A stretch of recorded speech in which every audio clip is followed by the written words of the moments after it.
tugas oleh panitia untuk berbicara soal kebijakan publik dan potensi penyimpangannya, gitu ya. Jadi yang namanya kebijakan publik, lanjut mungkin Mas, ya. Jadi sampai ke kebijakan publik Mas.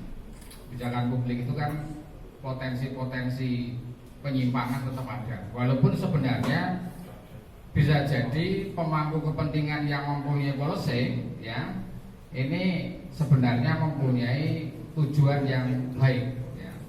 Tetapi tujuan baik atau tujuan ini tidaklah cukup, ya, kalau kita ngomong soal hukum, karena hukum ini sebenarnya kan melihat dua hal. Yang pertama adalah prosedur, yang kedua adalah substansi.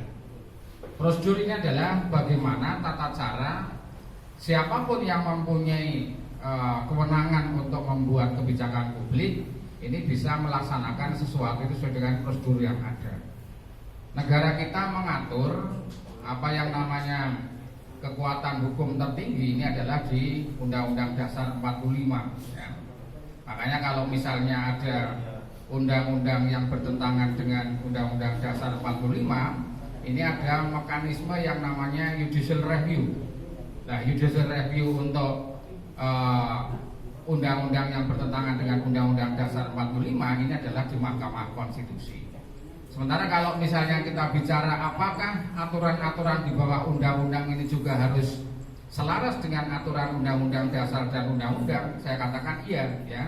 Jadi dari tata cara pembuatan peraturan perundangan di situ bisa dilihat bahwa kalau misalnya ada peraturan perundangan di bawah undang-undang, misalnya ada peraturan pemerintah, ya, ada keputusan presiden, ada peraturan daerah atau yang lain, ini kalau misalnya terjadi disharmoni, ini digugat ataupun di judicial review di Mahkamah Agung.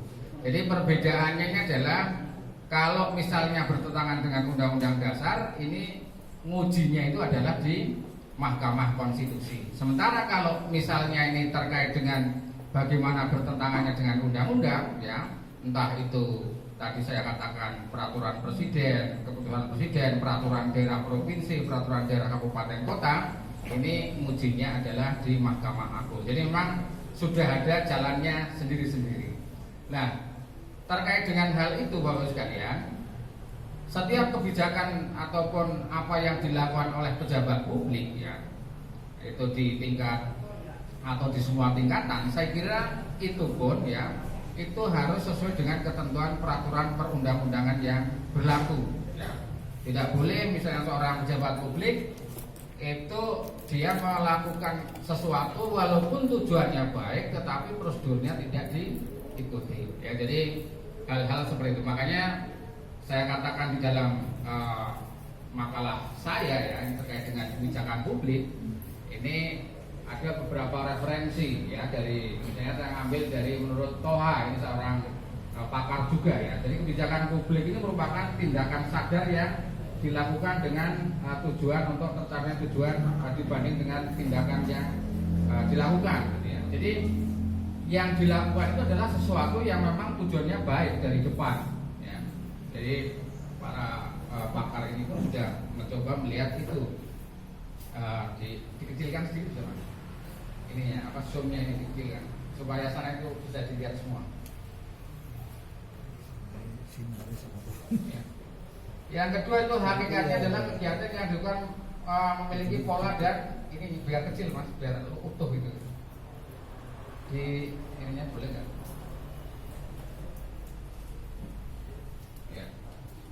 Jadi model-model pengambil kebijakan yang kita itu harapkan itu tentunya sesuai dengan ketentuan peraturan yang ada, ini tentunya juga harus berkaitan dengan atau terkait dengan aturan-aturan yang sudah ada. Jadi beberapa hal itu, ya, maka ada potensi-potensi yang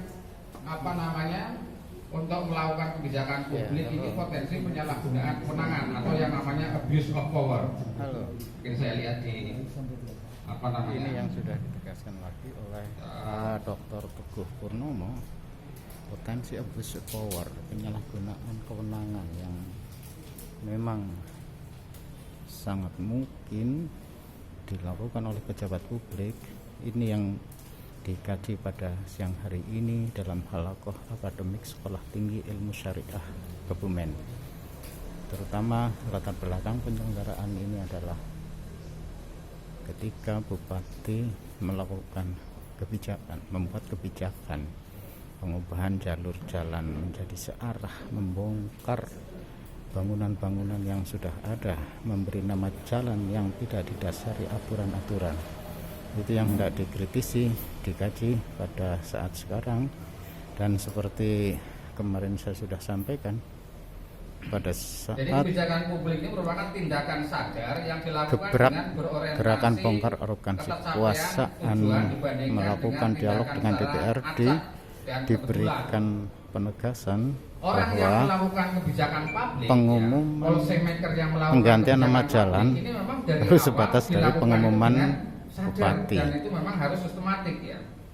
Jadi Ya. tidak dilakukan secara acak ya, dengan atau keberhasilan itu bukan karena kebetulan, tetapi memang dari awal itu sudah harus dilakukan secara sistematik. Jadi Yang kedua penegasan adalah itu tadi hakikatnya kegiatan yang dilakukan memiliki pola dan keterkaitan yang dilaksanakan oleh pemerintah kegiatan dan tidak didasarkan yang atas keputusan dilakukan perorangan atau oleh berdiri sendiri. pemerintah Seorang Kabupaten pejabat Kebumen. publik ini melihat bahwa Ya. saat dia itu melakukan atau akan melakukan sebuah kebijakan di sebuah daerah, ini juga harus melihat kebijakan-kebijakan yang sifatnya lebih regional, ya, lebih menasional.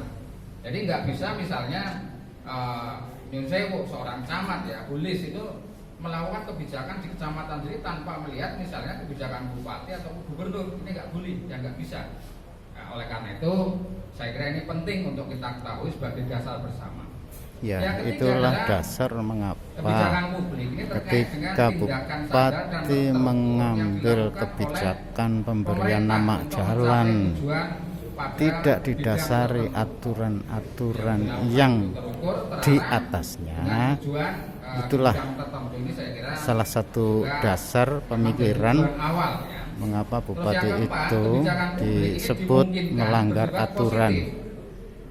Merupakan melanggar pedoman hukum. yang dilakukan oleh Jadi pemerintah dalam tindakan menghadapi melawan persoalan hukum, tertentu dan dapat bersifat perbuatan negatif dengan melawan tidak hukum melakukan alias tindakan. PMH, dan ini yang nanti Jadi apa yang akan dilakukan ini tentunya digugat sifatnya itu adalah ke positif, pengadilan. ya. Tindakan-tindakan itu adalah sifatnya Untuk positif. Nah, sementara. kalau misalnya kita bicara Sekian soal kabar inovasi hiburan, kebijakan, karena tadi ikuti kan juga selanjutnya. kita coba melihat bahwa ada hal-hal tertentu di sebuah daerah. Kalau misalnya tidak dilakukan kita sebuah inovasi, kembangkan mungkin terus stagnan, ya, tidak sampai dinamis. di mana kebijakan Nah, bupati pejabat itu publik di sini itu bisa melakukan apa yang namanya bisa inovasi dikritisi, kebijakan. dan Ya, harapannya inovasi tentu kebijakan merupakan salah dua harus hal yang diganti, saling harus berkaitan. diubah, dan Inovasi harus diperbaiki. merupakan kebaruan dari suatu produk Sekian untuk menggantikan kabar yang hiburan. lama, kaitannya dengan Sampai konteks jumpa lagi. kebijakan atau kebaruan dalam penyelenggaraan pelayanan.